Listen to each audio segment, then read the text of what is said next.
가족을 노리는 여름철 재난사고 19, 18위 공개합니다. 침묵 속의 죽음, 침대 위의 익사. 2017년 6월 텍사스의 한 워터파크를 찾은 프란치스코 가족. 오랜만에 물장구도 치고 잠수도 하면서 즐거운 시간을 보냈습니다. 자, 그런데 그날 저녁부터 4살짜리 아들 프란치스코 3세가 아빠 저 너무 졸려요. 배가 너무 아파요. 이렇게 유난히 피곤해하더니 갑자기 음식물을 개워내고 설사까지 했는데요. 왜? 자, 그래서 엄마는 혹시 물놀이 때 먹은 햄버거 때문인가라는 생각으로 급히 약을 먹이고 아이를 간호했고요. 그 덕분인지 아이는 다행히도 서서히 기력을 회복했다고 합니다. 그럼 그때 내가 병원에만 데려갔더라면. 왜? 아니 기력을 회복했다고 그랬는데 뭔 일이 났어요? 자, 아들 프란치스코 3세가 그만 침대 위에서 사망. 왜? 소년의 사인은 놀랍게도 익사. 아니 또 물놀이 갔던 거예요? 아닙니다. 자, 바로 익사의 원인은 마른 익사였습니다. 처음 들어봤네 이런 거.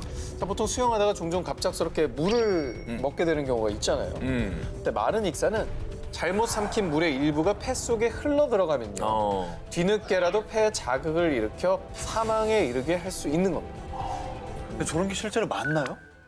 2005년 미국 질병통제센터에 따르면 매년 약 3에서 4천 명 정도가 익사로 사망하고요. 어머나. 이 중에서 무려 13%에 이르는 500여 명이 마른 익사로 사망한다고 발표했는데요. 꽤 많네. 그러니까 꽤 높은 수치죠. 자 그럼 어떻게 확인할 수 있을까요? 그 정확한 증상을 알면 저희가 마른 익사를 확인할 수 있을 텐데. 네, 마른 익사를 방지하기 위해서 꼭 기억해야 될 것. 자, 물놀이를 마친 뒤 가슴 통증, 기침, 구토감, 그리고 숨이 가빠지면서 거품을 토하는 등의 징후가 보이면 즉시 병원을 찾으시고요. 특히나 어린아이들, 유아, 7살 이하의 아이들은 후드를 포함한 호흡기가 완전히 발달하지 않았기 때문에 이 마른 익사에 대한 더 각별한 주의가 필요합니다.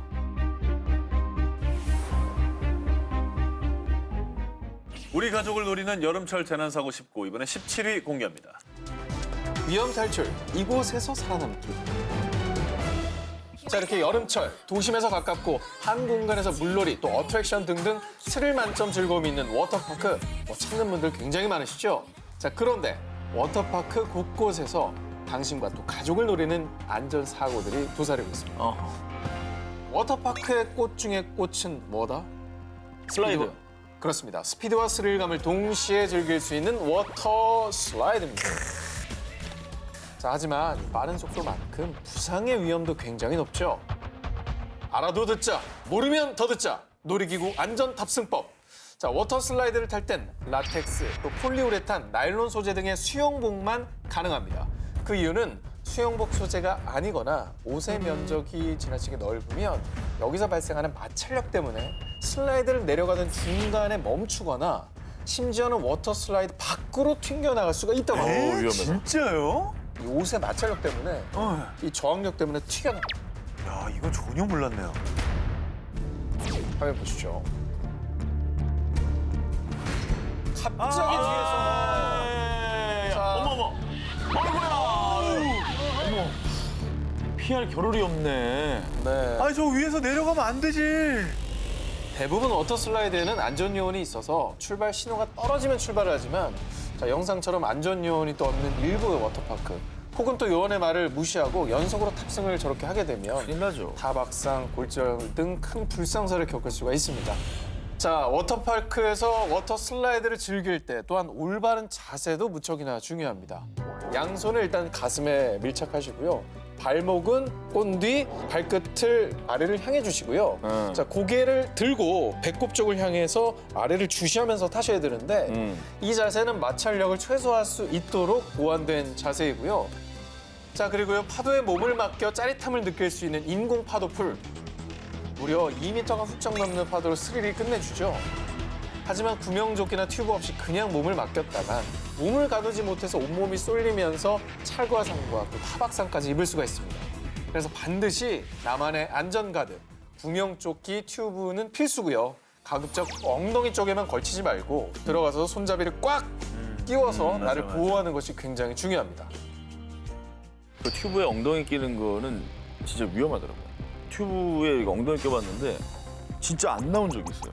몸이 이렇게 껴가지고 그 상태로 만약에 이게 수심이 깊은 데로 이게 이동을 하면은 몸을 못 가누잖아요. 순간적으로 큰일 나겠다는 생각이 들어요. 그런 자세보다는 손을 꽉 끼고 자기 딱 몸에 잡고. 끼우는 튜브 자세가 더욱더 적합하다고 할 수 있겠습니다. 그렇습니다. 우리 가족은 여름철 재난사고 19 8위 공개합니다.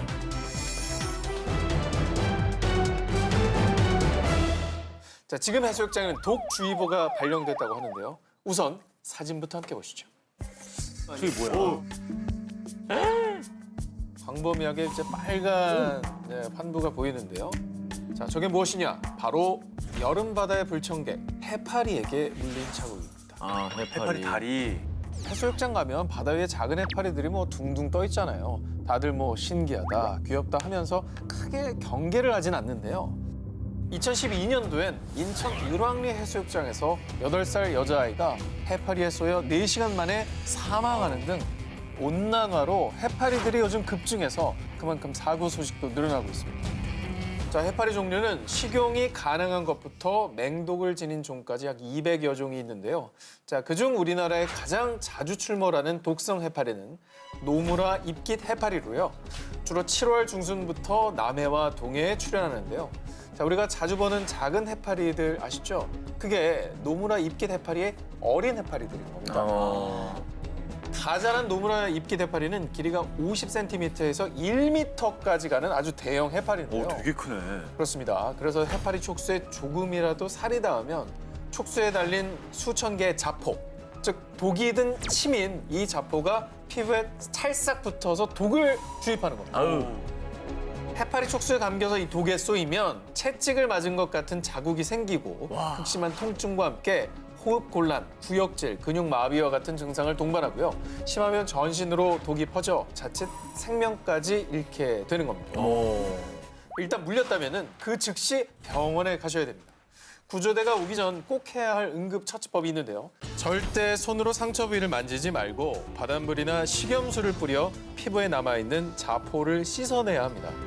만약 가시 모양의 촉수가 박혀 있다면 보이는 대로 나무젓가락으로 살살 뽑아주시기 바랍니다.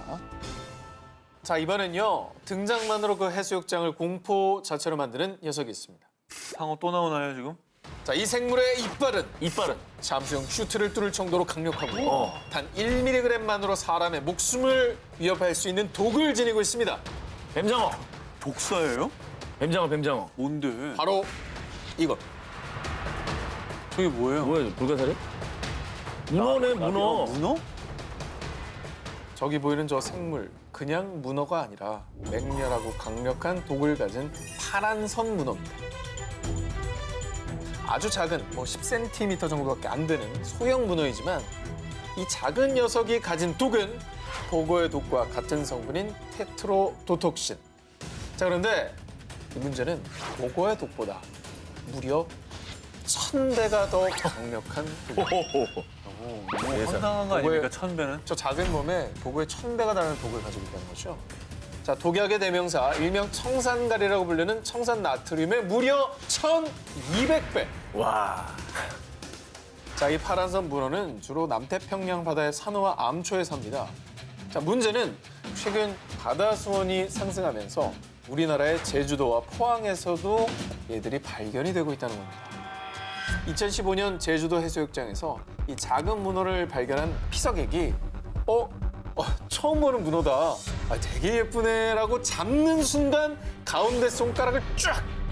자, 남자는 손가락이 잘릴 것 같은 고통에 바로 119를 불러 응급치료를 받아 다행히 생명을 건질 수 있었지만요. 다행이네. 문어침 속 테트로도톡신 독이 근육을 마비시켜 우와. 무려 열흘 동안 손뼈가 시릴 정도로 극심한 고통과 어지러움 증상을 느꼈다고 합니다. 아, 근데 이게 그냥 뭐 잠깐 부었네, 그냥 괜찮아지겠지 하고 그냥 뒀으면은 큰일 날 뻔했네요. 근데 정말 이 선에서 다친 게 정말 다행이신 거죠. 빨리 좀 조치를 정말 운이 하셔서. 좋으셨던 겁니다. 예. 특히나 저 파란선 문어는 먹물 주머니가 없어서 자기 방어를 위해 몸의 겉면에 독이 흐르고 있거든요. 파란선 문어의 스킨을 만지기만 해도 말씀드린 대로 독이 묻어나오게 됩니다. 만약 파란선 문어를 발견하셨다면 절대로 건드리지 말고 가까운 해양경찰서에 신고를 해주시기 바랍니다. 애들은 정말 모르거든요. 정말 너무 귀여워서 막 무조건 만져볼 것 같은데 부모님들은 반드시 주의를 시키셔야 될 것 같아요. 자, 이렇게 해서 오 기자는 퇴근을 하셨고요. 그렇죠. 네. 전 기자가 정말로 3명의 공동 1등을 이뤄낼 것이냐. 자, 우리 가족을 노리는 여름철 재난사고 19, 이번에 6입니다. 파도의 역습, 모모모 주의보. 피서지의 메카, 부산 해운대. 정말 그 넓은 해운대를 피서객들이 가득 메우지 않습니까? 그런데 말입니다. 휴가의 단꿈을 모두 휩쓴 일이 있었죠.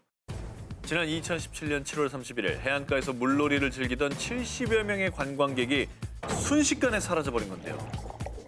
피서객들이 눈 깜짝할 새 사라진 이유, 바로 이안류. 이안류입니다.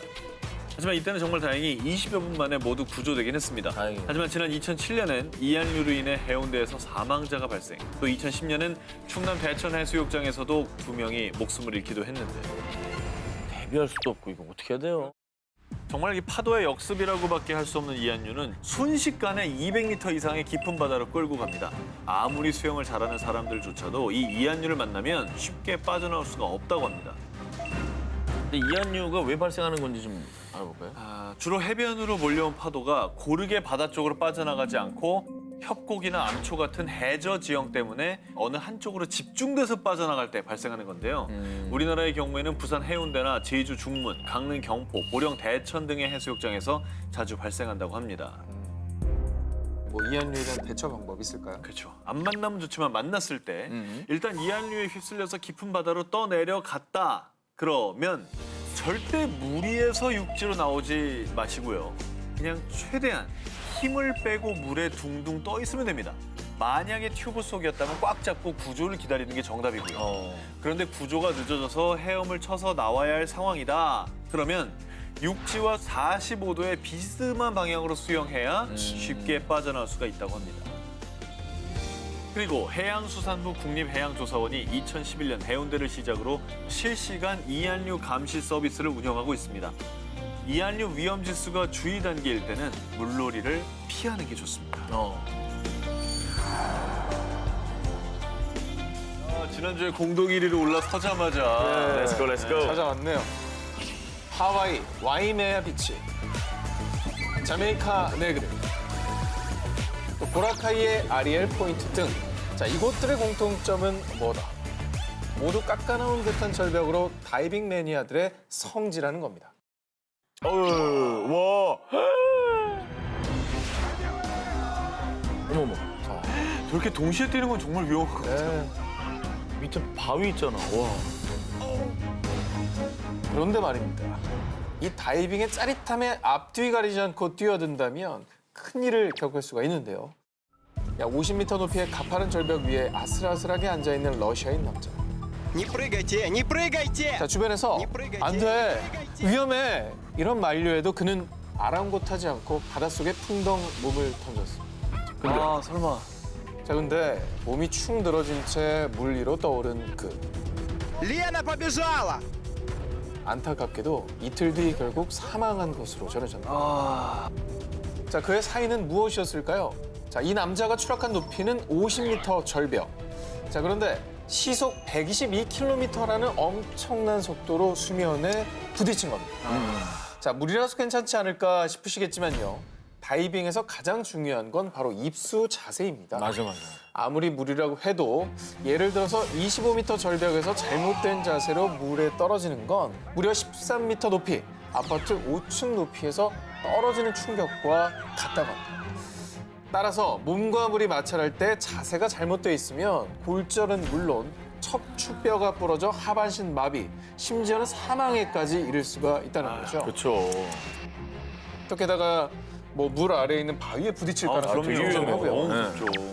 자, 그렇다면 어떻게 안전하게 다이빙을 즐길 수 있을까요? 자, 꼭 기억해야 할 순서가 있습니다. 자, 일단 준비 운동은 당연히 필수겠고요. 바로 손, 머리, 가슴, 다리. 그러니까 다이빙할 때 이 순서대로 입수를 해야, 뛰어내려야 가장 안전하다고 합니다. 또 비전문가의 경우에는 20m 이상의 높이에는 아무리 그런 자세를 취하더라도 위험하니까 해서는 안 된다고 합니다. 무모한 도전이라는 건 말 그대로 무모하다는 거 꼭 기억해 두시기 바랍니다.